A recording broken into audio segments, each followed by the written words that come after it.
Good morning. Wow, is it early? Um, it's early, and it's the first time I've been up this early in, I don't know, probably a bit less than a month. But um, so I hurt myself.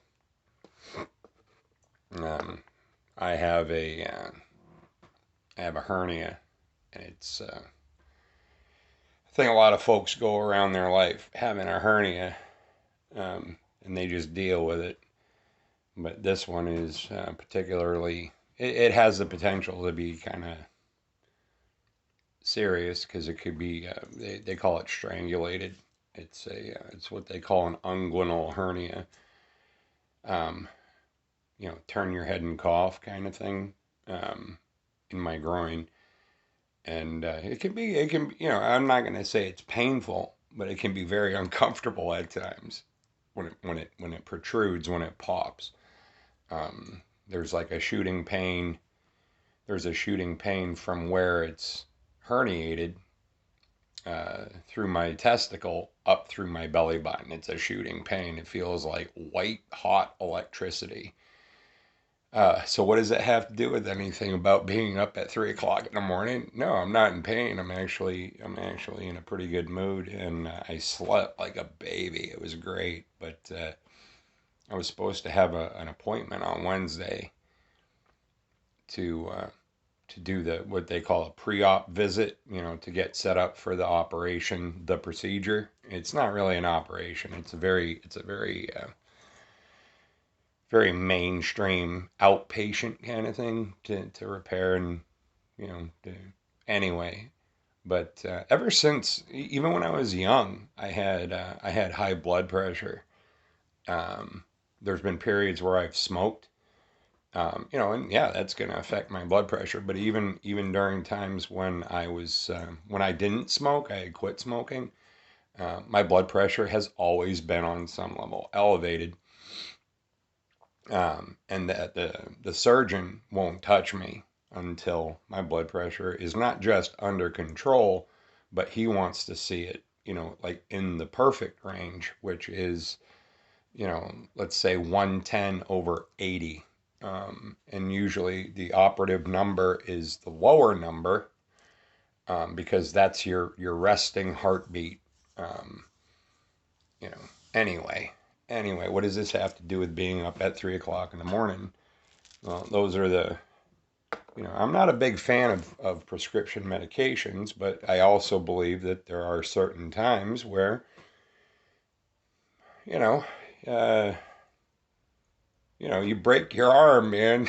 You break an arm, that fucking hurts, man. Yeah, give me some morphine or give me some, whatever. Give me an opiate. Um, so we got to get my blood pressure down under control, and it's funny because the right on the bottle, on both of those bottles, it says may cause drowsiness. And it does, boy. I have to take, instead of taking them during the day, I got to take those at night before I go to bed because I'm like, oh, here we go. We're going, it's nappy time, Mr. Sandman. But it's nice being up. It's nice being up and awake and in a quiet house. Um, I keep recycling my cups. Look at how stained up that is. That's, I'm going to use that cup for probably a week. And anyway, I try not to buy shit like that. But, I'm conscientious. Anyway, whatever. It's nice being up this early because the house is quiet. Um, I had to actually turn the heat on. It's August, man. It's August. This is a hot month in Maine, and I had to turn the heat on yesterday. It had gotten down to 60 degrees. 60 degrees outside is one thing. 60 degrees in your house, that's chilly, man. I don't want to walk around with a jacket on in my house. So I actually turned the heat on, and it was nice, man. It felt good the first burn of the season, and there was that initial smell of the heat kicking on, and it brought me right into that feeling of autumn and maybe having a fire going in the fireplace kind of thing or in the stove and I don't know, bit of a ramble. I'm a little bit all over the place, but that's cool because I am a little bit all over the place. Um, just attitude of gratitude, waking up like this, like the silence in the house. And there's times when it's very noticeable. Um, and there's times where I just drag my ass out of bed and go right to the coffee maker. But the way I woke up this morning was very peaceful, very quiet, and it felt nice. And since I've been on those medications, I've felt that my sleep was being affected. Like this stuff's knocking me out. And I was sleeping right up until my alarm, which is very abnormal for me. Normally, my alarm is set for 4:15 in the morning, um, because of work. Normally, because of work, but I miss that extra hour of silence in the morning. And with the medication, generally speaking, I don't get that. I'm sleeping right till my alarm. Get up, coffee up, shower, get ready for work, kind of thing. And this is much nicer. This is much nicer to have this time in the morning. Um, One of the things that has really come through and has just really been consciously aware of, and I never even knew what this word meant. I actually had to look it up. Cognitive dissonance, cognitive dissonance. And can you guys hear that in the background?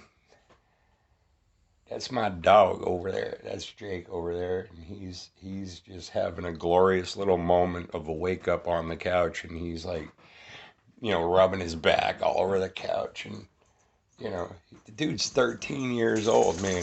In doggy years, he's older than I am. I love that dog, and but going back to cognitive dissonance, I actually had to look that word up, and how did that word apply to me? How did the definition of cognitive dissonance apply to me?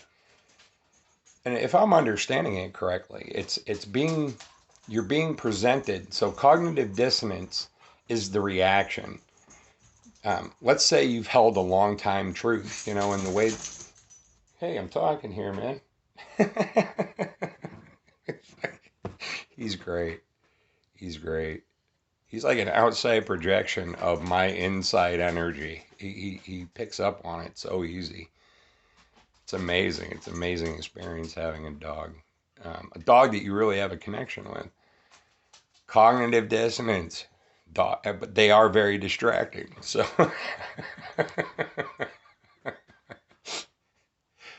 cognitive dissonance. The way that it kind of really, like, I think a good elementary definition. Keep it simple, Scott. Um, would be Santa Claus, for example. Santa Claus. You're from a very young age, you are taught there's a Santa Claus. Now, ultimately, you get to the age 9, 10, 11, 12, whatever the age is, and you go, oh, there isn't a Santa Claus, and you move on with your life. But you still have those childhood dreams, fantasies, experiences of that quote unquote magic. Um, but Santa Claus, for instance, you're raised with a certain core belief, there's a Santa Claus, or this is how the world is, this is how the world is. And then you have irrefutable proof that there is no Santa Claus, okay? Um, like the progression of how does one get to a point of cognitive dissonance. And so you got the child who's raised believing in Santa Claus, and there's steadfast, hardcore proof that there really isn't a Santa Claus. But cognitive dissonance is coming to that awareness, irrefutable proof that a man cannot fly in a sleigh with magic reindeer across the entire globe and deliver presents down a chimney, kind of, and you come to that awareness, irrefutable proof. Cognitive dissonance is saying, okay, I've seen the proof that Santa Claus is not real, but I'm going to still believe in Santa Claus because it's easier, it's softer, it's a more pleasant, familiar place to live, And in my own experience over the past couple of years, I can't believe time, man, how fast these last couple of years have passed, and the information that I've gotten um, since opening my eyes a bit, and there's certain words I'm not comfortable using, but since opening my eyes and coming to some greater awareness about the veils that we've been under, and my level of cognitive dissonance. It's easier to, you know, uh, being raised in dogmatic religion, Catholicism, Jehovah's Witness, um, would it be easier to go backward, even knowing now what I know? And I mean, irrefutable proof, irrefutable. How could you look at this and return to a belief or a stance that is inaccurate, because it's familiar, because it's easier, because whatever, it fits into some idea of how I want to, a distorted view, um, you know, and the more lately I've been encountering people mirroring my own cognitive dissonance on what level,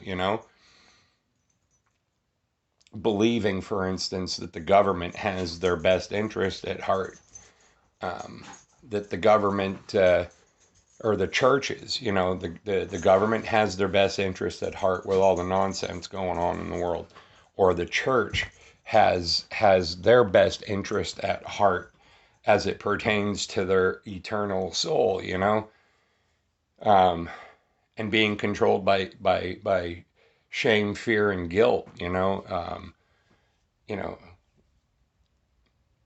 as you start, as we start to evolve into our awareness of what the real truth is, the level of the distortion or the deception, to return to that deception is like, it would be like Neo going back into his, you know, for many of us, I think we've seen The Matrix, with Keanu Reeves. Why would anybody in their right mind go back into that? Because it's easier, familiar. Life was easier that way, being ignorant with your head buried in the sand, and the experiences that I've been having lately is it not only like where it's being mirrored, like my own dissonance, my own cognitive dissonance has been being mirrored by the people I encounter on a daily basis, whether it be at the grocery store, on the street, um, at work, wherever, um, but also witnessing in other people who are content in their cognitive dissonance. They see and smell something that just doesn't feel right, but you know what? I'm going to knuckle down and really become more political. I'm really going to lean into the politic aspect of, yeah, we're in control of this. We're gonna fix this, solve this, through voting, through um, voting for the right candidate, or the right candidate is going to fix this. Um, we are the fixers. We are the projectors. We are the manifestors of healing our world. And I firmly believe that. Um, what I've also noticed, people being content in their cognitive dissonance from a religious standpoint, and and they're content in their fear. They think, yeah, the world's falling apart. Revelations, Armageddon, the end of the world. It's the end of the world as we know it, and I feel fine because I'm part of this dogmatic religion, and and they're actually manifesting in their thought process, in their heart condition, in their energy. They're manifesting an apocalyptic ending to all this, and I don't believe that either. I don't believe that either. I believe that we create the world that we live in, and the world that I live in is a beautiful place. It's a loving place. It's a compassionate place. Um, it's a place where we abide by the golden rule, and treat others as we treat ourselves, and growing and learning about what it means to love myself, loving and forgiving others, loving and forgiving myself first. That's you got to. It's at least in my experience, man. I had to do that first for myself, and then I see other people through different eyes. As I've loved and forgiven myself, I love and forgive others. Cognitive dissonance, man. I ain't going back. I ain't going back. I don't expect it to be easy. Much again, the same way as Neo, Keanu Reeves in The Matrix. It's like, oh shit, I wish I had taken a red pill, or whatever. But I firmly believe that we all have we have a responsibility. I think we're here for a reason, We chose to be here for this time, and and to wake up for this time, and to be available for this time, to help the unveiling, to aid in it, to be a brother or a sister to someone, to be a teacher or a guide, to work our own shit out, and it ain't been easy. Um, but to be a witness for what's going on, and to be a facilitator for what's going on. Um, where do you want to live? You want to live in a dense, fearful place, or do you want to live in a loving, compassionate, um, heart-filled space? And how do we project that? How do we project that? And I project that as best as I can within my ability and within my means and resources on a daily basis to be all I can be. It's 3 o'clock in the morning, you guys. This is great, man. This is great. I love those. You wake up and the little light goes on, and the light actually. I pointed to my head, but the light goes on. It's a nice place to live. It's a nice place to live, and this is coming from a guy who was, I was pretty beat down. I was content being a slave, and that's not where I want to live. It's not where I want to live, and that's not where I want you to live. When you climb the fence and you get to the other side of the fence and you see that the grass is greener on the other side of the fence, and whoa, hey, I didn't, come on, guys, come on, it really is greener over here. Yeah, yeah. Anyway, a little bit of a ramble. My dog definitely wants to go outside. He doesn't care that it's dark out,